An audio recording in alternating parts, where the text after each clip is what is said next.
Welcome to Hoardganize with professional organizer Rachel Seavey. Every Sunday at 6 p.m., Rachel shares her expertise and compassionate approach to help you deal with overwhelming clutter. Rachel? Hey, collectors. Welcome to the Hoardganize podcast. I'm your host, professional organizer Rachel Seavey, and this episode is all about professional organizing and why we professional organizers charge the way that we do. One question that I get a lot on estimates or over the phone: why are professional organizers expensive? If you haven't done any research on professional organizing rates before, then you might be surprised to hear that hourly rates are from about $75 an hour to $125 an hour. I'll let you catch your breath if you were not knowing that. And at first, that really might sound like a lot. And you might think, wow, there's really nothing to organizing. It's just like house cleaning, right? Well, anyone who's ever had house cleaners has experienced their stuff being crammed into drawers and knows there's a big difference with that method than actually putting things away where they belong. Most house cleaners will not deal with the clutter. They will work around it or under it and then put it back. And I've seen it time and time again. Actually, I just saw it the other day where there's a pile and then they move it and they clean, the surface, and then the pile gets put right back onto the clean surface. So it's a very interesting method, definitely not helpful if you're trying to look for something or if you're trying to create some organizational systems. And professional organizers do create those systems, and we make those piles go away because we create a home for all of your wanted items. So we do a lot more than clean. There's actually a lot of skill and technique involved.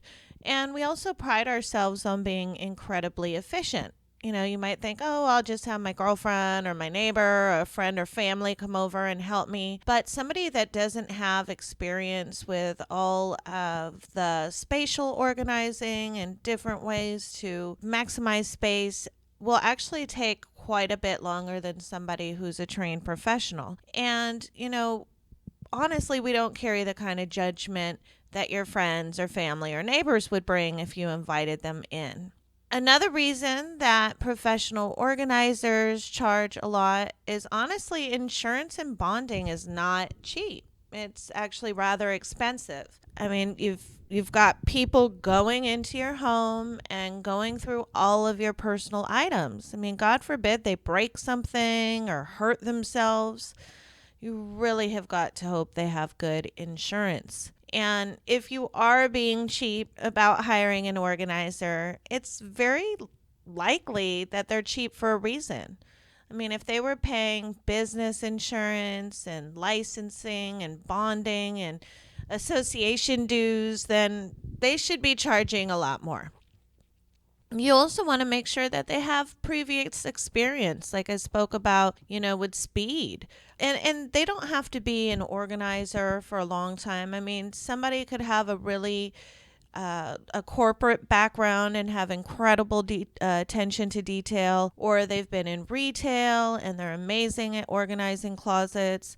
So you want to make sure that the person that you have coming in your house to help you get organized has actually done this before professionally. It's not somebody who's just starting out their business or a house cleaner who just wants to charge more, and a good professional organizer will show you what they're doing. They're going to teach you how to organize and work through your processes and systems with you so that you can maintain them for the rest of your life. House cleaner's not going to do that. And honestly, they're really not expected to. So additionally, we do large jobs. I know I do incredibly large jobs in disposing of things properly, not just leaving them in Oakland on the side of the road like other people do, I guess. I don't know. But Disposing of things properly means fees. We have specialized licensing. I also use my vehicle a lot and my work trucks, and I have to maintain and take care of them and gas them up. And I do a lot of, transportation of donations and debris and traveling because the Bay Area commute is just crazy. So, really, I mean, the cost of maintaining your vehicle should also be factored in. Yesterday, I know my team spent like 3 hours cleaning and disinfecting our truck because some rotten food had managed to spill and splatter all over the inside, and that's not fun. So, we do spend a lot of time. Another cost that we endure as professional organizers are organizing supplies. We definitely bring boxes and bags and Sharpies and tape, and we're always organized and ready to work. So we need to have those supplies on hand as well.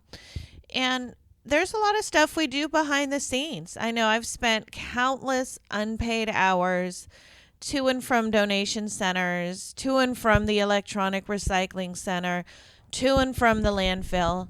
And this is all before or after I've worked an 8-hour day. And so these are all the same fees that these large clean out companies have to absorb as well. But professional organizers are usually individuals, or like myself, I have a small company, and all of those fees and costs are really expensive. And so it is one of the reasons that I do charge a lot besides my experience. Speaking of experience, I'll tell you two stories about working with some people after they found a person that was cheaper. One was from TaskRabbit, and the other one was from good old Craigslist. And I have found some amazing things, people, pets on the Craigslist. I'm not going to lie. I love the Craigslist. You can find a good deal, but with professional organizing, you really want to get somebody that is skilled. So I have two stories for you. Hopefully, it'll help you understand the importance of having a trained and licensed, bonded, and insured professional organizer on your team. The names have been changed to protect the disorganized. Story number one. When I got to Mary's home, the odor of garbage was incredibly strong, and I hadn't even gotten out of my car or walked up her driveway yet. I could smell the garbage from my car. As I approached her home, the front door was blocked by disintegrating bankers' boxes stacked high on both sides, but the front door itself was almost off the hinges. As a trained professional, I knew this was a severe situation. Even though the door was hanging off the hinges, I knocked loudly a couple of times. Before I could come in, I heard a raspy voice screaming, "Come in!" New Amazon boxes were stacked. QVC, Google delivery boxes, all stacked up in the foyer, and the smell of rotten food was progressively worse. You see, Mary is diabetic and recently had fallen badly in her home and was basically stuck on her couch due to being morbidly obese and having some other disabilities. She had no pathway to her bathroom or her bedroom or her kitchen. While she was on the couch ridden, she was still compulsively shopping. When I arrived, she was very distraught, not only because of her current situation, but because of the people that she had help her the week before. She had hired two inexperienced, uninsured organizers off of the Craigslist. and they basically ransacked her home. She knew jewelry was missing, and she thought possibly cash. She had a neighbor come by and check for some stuff, and they were not located. Her home was not organized, but a lot was either missing, stolen, or simply thrown away. Mary was too embarrassed about her home to call the police. She was also afraid that they would call Adult Protective Services. Story number 2. Not as severe, but Veronica is a busy mom. She has her laundry and her paperwork and just clutter, kids' clutter, her husband's clutter. It's just piled up, and she needs help immediately decluttering. And she really just wants to put some simple systems in place so that she can manage her family and stuff a little bit easier. So she just hopped on a TaskRabbit and found somebody, and they came over and helped. Awesome, right? No. The person that came over to help was super nice, but they had actually never organized professionally before. But they love to clean and organize their own homes, so they had called themselves a professional organizer. When they were done, after an exhausting 8 hours, Veronica was left with neatly folded piles of laundry and neater piles of paper and neater bins that were still overflowing with toys. Nothing was taken away. Nothing was truly rearranged or pulled out. No systems were put into place, and no transference of skills happened. I mean, Veronica had more ideas than the gal that came over. And by the following month, Veronica's clutter had crept in again. So there's two situations that are both very different from each other, but I hope you get the point when you think, gosh, professional organizers are so expensive. Maybe I'll have somebody else help me. Hopefully you take this podcast in consideration when you're looking for help with your clutter. Cheaper is not always better. You do get what you pay for. So some good tips are to try and find someone who's known in the community for helping people with clutter or professional organizing. They're usually a member of the National Association of Professional Organizers, maybe a member of the Chamber of Commerce, your local Chamber of Commerce. And go on to Yelp or Angie's List and check out people's reviews online and see what other people had to say.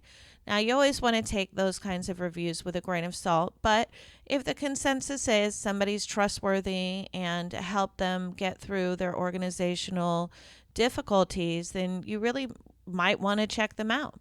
You definitely want to make sure that they are licensed and bonded and carry liability insurance.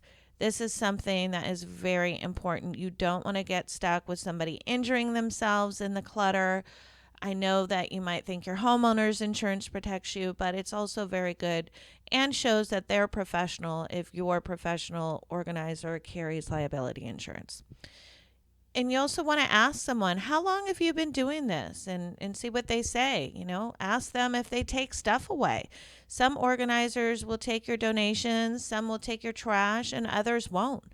Make sure, like with anything, my dear collectors, you do all of your research. Collectors, if you are listening to this podcast on YouTube, show me some love and click that thumbs up button. Subscribe to my YouTube channel. Leave a comment. My YouTube's looking a little like it needs some love. So go on there and show me some. Until next time, collectors. And remember, happiness is a place between too little and too much. This has been Hoardganize with Rachel Seavey. New episodes are available every Sunday at 6 p.m. and also on the Collector Care YouTube channel. Download Rachel's Affirmations for Collectors on iTunes or Amazon.com, or sign up for Rachel's blog at collectorcare.com and receive 7 tips for clutter-free living. Thanks for listening.